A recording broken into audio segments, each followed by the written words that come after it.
my words today as I share my thoughts on our scripture lessons. May my words guide others to a greater understanding of you and your awesome power and love. Amen. So here's a few things I learned this week about writing sermons, at least for me. First, I learned that writing sermons can be hard or easy for me, depending on my mood. As most of you know, our son got married last Saturday, and if I'd really thought this out, I would have written the sermon before the wedding and not after, when all the preparations and the celebrations had tired me out. But I didn't. I waited, and then I tried to write this week, and every time I tried to write, I got sleepy. So then I had to take a nap. So my sermon didn't get written. Until finally yesterday, I had to write it, or stand up here with nothing to say. Or I could have done what my son suggested and wing it. But then Kevin's not here to wing it with me, so I didn't want to wing it. The second thing I learned was I shouldn't pick a sermon title based on the first time I read the scriptures from the lectionary.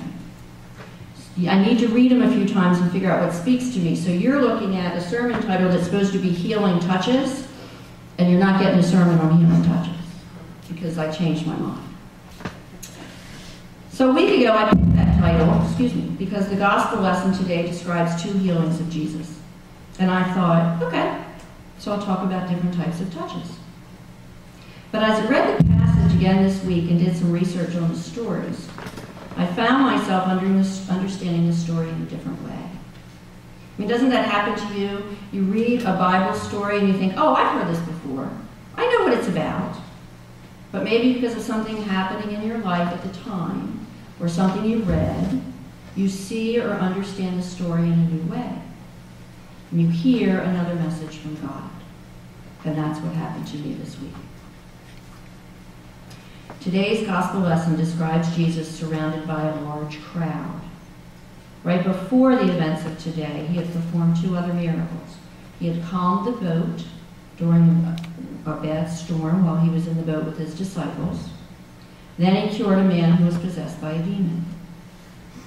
Now he's surrounded by another large crowd, and he's confronted by Jairus, who begs him to heal his daughter. Jairus says, "My little daughter is at the point of death.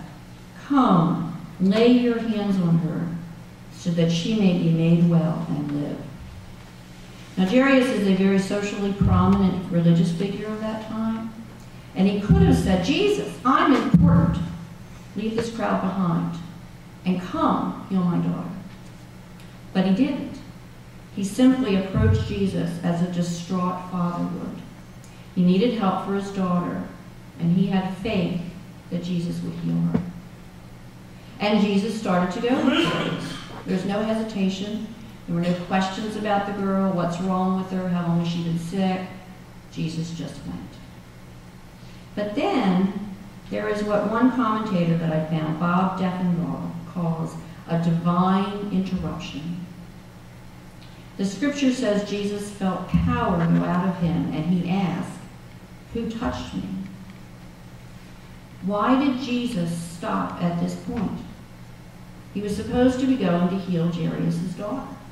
Can you imagine Jairus' reaction? I'm sure he was frustrated, maybe even angry at this interruption, thinking, "Jesus, hurry up, my daughter is sick, she is near death, please don't stop." Isn't that how you would feel in this situation? Think about a time when you've gone to the doctor with a loved one who's sick, or you've gone to the emergency room with someone who's sick, and they take someone who got there before you, and you're looking at them thinking, "They're not as sick as my loved one, why are you taking them? Mine needs to go first." I would think that's what Jairus was thinking in that time. Or think of the story of Lazarus. Jesus gets word that Lazarus is sick, but he doesn't hurry away. He waits 2 days. And then when he arrived, Lazarus was already dead and buried. But here's where I see a similarity in the 2 stories in our gospel reading today. In both, Jairus and Martha do not get angry at Jesus. Their faith is strong, and they believe Jesus will heal their loved ones in his own time. Now yes, Martha does admonish Jesus. In John 11:21, she says to him, Lord, if you had been here, my brother would not have died. But I know that even now God will give you whatever you wish. Martha believed in Jesus, just as Jairus did. So where we might see an ill-timed interruption, they had faith that Jesus knew what he was doing. But let's go back to the woman who touched Jesus.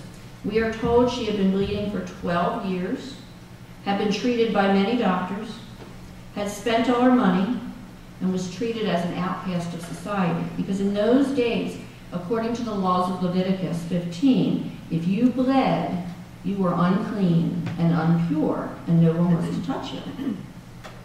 What a contrast she is to Jairus, who was a prominent member of society. But she was similar to him in that her faith was so strong. So strong that she knew she didn't need to speak to Jesus to be healed. All she needed to do was touch his clothes. And it worked. She was instantly healed. And maybe at that point she just wanted to leave. Maybe she was afraid she would get in trouble for touching Jesus. But Jesus wouldn't let her go without being noticed. He felt his power being used, and he wanted to know who had touched him. And while Jairus and Jesus' disciples were wondering why he stopped, and how in the world can you figure out who touched one man in the midst of this huge crowd, Jesus knew it was important to identify the woman. And as he looked around, she came to him, the scripture says, in fear and trembling. But he reassures her. Your faith has made you well. Go in peace. Be healed. So as I was reading this story, what I wanted to know is, why was it so important to know who this woman was and to identify the woman? Did Jesus want the glory, the recognition from the crowd? I don't think so. I think that's what we as humans would want, but not Jesus. And we look at the end of the story, after Jesus brings Jairus' daughter back to life, it says, Jesus strictly ordered that no one should know this. Now, of course, people would see that the daughter was alive, but he doesn't want the details of the healing shared. Why not? Now, I'm a person who, when I read the Bible, I question a lot. Maybe I do that in my life all the time, I don't know, but I really struggle with that to understand this. It happens at other times in the Bible when Jesus performs a miracle and he commands the person not to tell. So why does he want it known sometimes but not others? The commentator I quoted earlier, Bob Deffinbaugh, gives two possible explanations for identifying the woman. One explanation is that Jesus wanted to correct any misperception she may have had. He wanted her to know definitely that her faith healed her, not her touch of his garments. It wasn't a mystical, magical cure. It was her faith. So now she could become a powerful witness for God, proclaiming her strong faith and his healing powers. Another explanation was that Jesus was making sure that others knew she was healed, that she was no longer unclean and did not need to be looked down on. She may have been able to say, well, I'm healed, I'm not bleeding anymore, but people may not have believed her. Jesus wanted to make sure people knew that. He was showing us his compassionate and caring side. So why, after healing Jairus' daughter, did Jesus order the parents not to tell? While I was researching the scripture, I found one reason someone gave. They said that Jesus didn't feel it was necessary to explain this healing to those waiting outside. If you think back to the scripture, they laughed at him when he said, she's not dead, she's only sleeping, because they didn't believe in Jesus. These were professional mourners. They were already planning the girl's funeral, and Jesus felt they didn't deserve to witness the healing. They did not have faith, so Jesus did not have to owe them an explanation or a public show. So what do these two stories teach us? First, healing will happen in God's time, not ours. We may think God is not answering our prayers, or he is causing a divine interruption, but God knows his plan, and we need to have faith in that plan, instead of making our own plans without God. Many times we may make plans and forget to ask God for his help or his approval. Perhaps it's because we think it's not important enough to bother God about, or too trivial to concern him. Or maybe we know God wouldn't like our plan, so we don't ask. Or maybe we think we don't need God's help. And I wonder if that's how the woman in the gospel felt. Maybe she only went to see Jesus because she had exhausted all other options, and now she would ask for his help. Is that what you do? Try to fix a problem on your own, and then when it doesn't work, think, oh, I guess I could pray. I actually did that the other day. Tuesday was my first day back to work after about 11 days off. I really didn't want to go back to work, and I'd had a very nasty email the day before from my boss. So all the way on my drive to work, which takes about 30 minutes, I was fussing and fuming in my head. Good thing nobody was in the car with me, because I probably would have done it out loud. And finally, about 15, 20 minutes into my ride, I thought, wait a minute, I didn't pray about this. Maybe that's what I need to do. So I did. Now, I'm not saying the fussing and fuming went away completely. It was still there, but it was much less. And when my boss came in to see me that morning, I was able to talk to her calmly and not jump down her throat like I wanted to.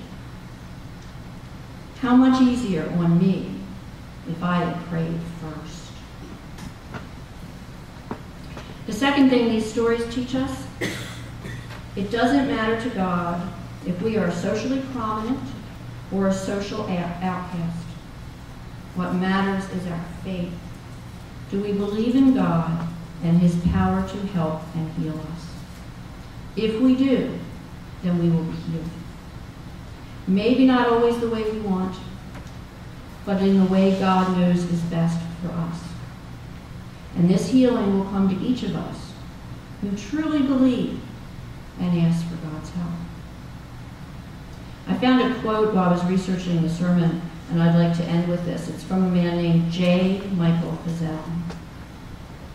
He said, Jesus doesn't care who you are.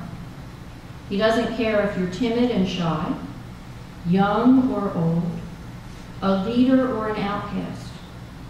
He knows you, loves you, cares about your needs and fears and crises, and is ready to help. He listens to your upfront, head-on pleas, and he senses hopeful hearts at the back of the line and behind the door. Your personality, your temperament, your status, nor even especially your sinful history can erect a barrier he can't bring down like the walls of Jericho. So what's your need? What's your crisis? What's your fear? Take it to Jesus. Take it to him in whatever way works for you. He loves you. He's on your side. And he's waiting to hear. Amen.